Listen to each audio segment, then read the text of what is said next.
తెలుగు వైభవాన్ని ప్రపంచానికి చాటేలా అమరావతిని అభివృద్ధి చేయాలని సీఎం చంద్రబాబు ఆదేశించారు. సెల్ఫ్ ఫైనాన్స్ ప్రాజెక్టులను చేపట్టేలా అధికారులు దృష్టి సారించాలని సిఆర్డీఏ అథారిటీ సమావేశంలో చెప్పారు. రాజధానిలో వివిధ సంస్థలకు జరపాల్సిన భూ కేటాయింపులు, సెక్రటేరియట్, హెచ్ఓడి భవనాల్లో కల్పించాల్సిన మౌలిక వసతుల కల్పనపై చర్చించారు. సిఆర్డీఏ నుంచి వచ్చిన వివిధ ప్రతిపాదనలను సిఆర్డీఏ అథారిటీ సమావేశం ఆమోదించింది.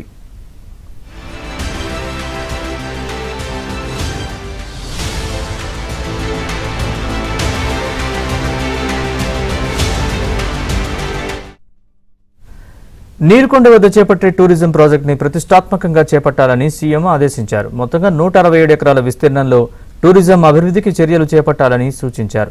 పర్యాటకుల్ని ఆకర్షించే విధంగా ప్రణాళికలు సిద్ధం చేయడంతో పాటు తెలుగు వైభవాన్ని చాటేలా ఈ ప్రాంతాన్ని అభివృద్ధి చేయాలన్నారు.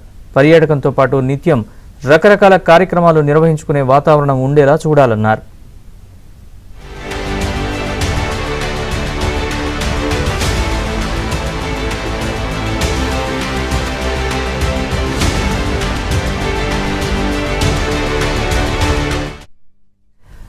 భవిష్యత్తులో క్రీడారంగం అతిపెద్ద ఆదాయ వనరు కాబోతోందన్నారు చంద్రబాబు. దీనికి బీసీసీఐ, ఐసీసీ సంస్థలే అతిపెద్ద ఉదాహరణ.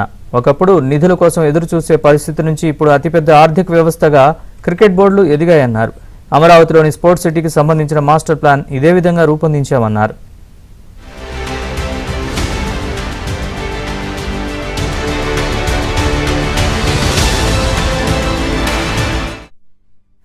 ఉమ్మడి రాష్ట్రంలో టీడీపీ అధికారంలో ఉన్నప్పుడు సైబర్ సిటీలో పెట్టుబడులు పెట్టలేకపోయినందుకు డీఎల్ఎఫ్ వంటి సంస్థలు ఇప్పుడు చింతిస్తున్నాయన్నారు. ఈసారి అమరావతిలో అలాంటి అవకాశాన్ని వదులుకోకూడదని ఆయా సంస్థలు భావిస్తున్నాయని వెల్లడించారు.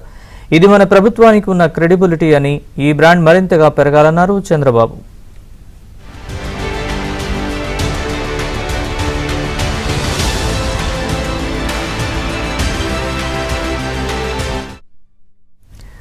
అమరావతిలో నిర్మించబోతున్న తెలుగు కల్చరల్ సెంటర్కు మంచి పేరు పెట్టాలని చంద్రబాబు సూచించారు. ప్రభుత్వ కార్యక్రమాలను నిర్వహించుకునేందుకు ఓ పెద్ద కన్వెన్షన్ సెంటర్ నిర్మించాల్సిన అవసరం ఉందన్నారు.